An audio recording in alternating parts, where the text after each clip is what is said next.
I'm here with Kevin and Jackson. They are like 3 to 4 weeks into the online training. We got to meet up and do a lesson in a video. You might see that on YouTube, but just want to make a quick video because we're just having a good conversation. Why don't you share real quick how you first found out about me, and then we'll talk about kind of like the online program side of things. Yeah, well, what's interesting is, Jackson's 10, and he started to have an interest in catching around 8 years old, but we never touched on it in any practices. It's never worked on in Little League. When he expressed that interest, we started watching videos, and of course we found you on there. Yep.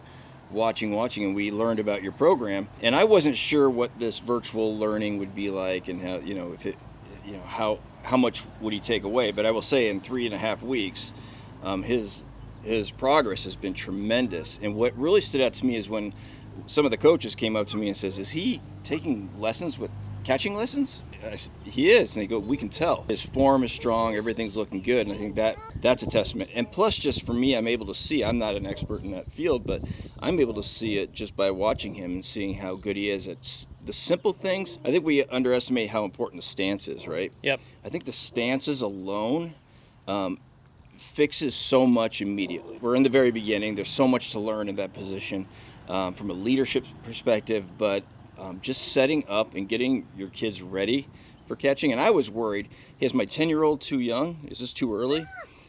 We had that conversation, and you assured me it's not too early. I think we get kids into batting and pitching lessons at the age of 7 and 8. And, I think it's time we start thinking differently about catching, because it is such an important position on the field. Yeah.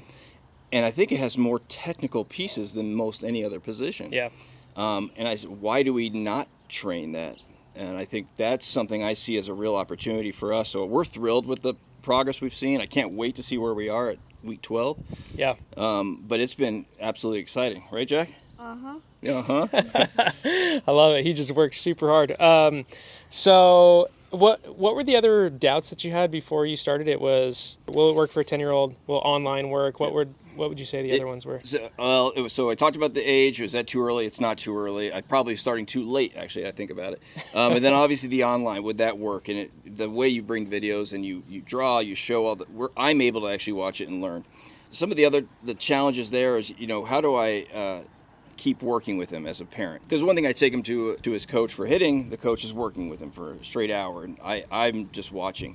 Versus in a virtual world and the kind of way we've had it, I have to also be able to, how do I toss balls? So I think it's also good for me to learn how to practice with him, which I think is for the long run even better, right? Because now I am the person with him more consistently. If we want to work on this, sliding in our house on the carpet, Mom may not like it, but you know what? We work on it together. We know how to do that. We've figured out what's right, what's wrong, and then we can always reference back to the video. So it's kind of pulling that all together versus waiting for once a week, go to your hitting coach or go to this. Dropping him off and then getting home and being like, what did you work on? Yeah. Where now you guys are like, number one, you actually are doing it together. Number two, you understand all of the stuff that you're working on. Yep.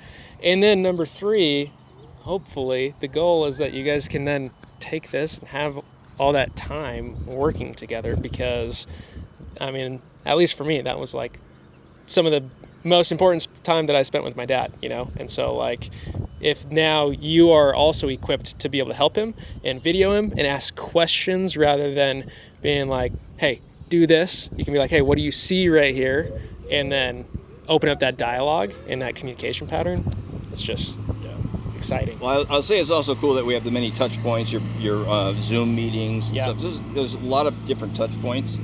And plus, just being able to, reference back to the way you draw and everything, it's remarkable to keep, because I need that refresher too. Like, what were the things we missed? What did we not work on well? Or what did we get? And it just comes together very, very nicely into a really succinct, simple package to digest. Yeah. Without the complex, because I will tell you, most of the coaches in Little League even say, I don't even know how to begin coaching in that position. And that's understandably so. Yeah. It's tough. It's the toughest position on the field, but the most important. Yeah. You're going to go get your starting spot this year, bro. Okay, well, thank you guys. Awesome Thanks, Coach. stuff. Give me some.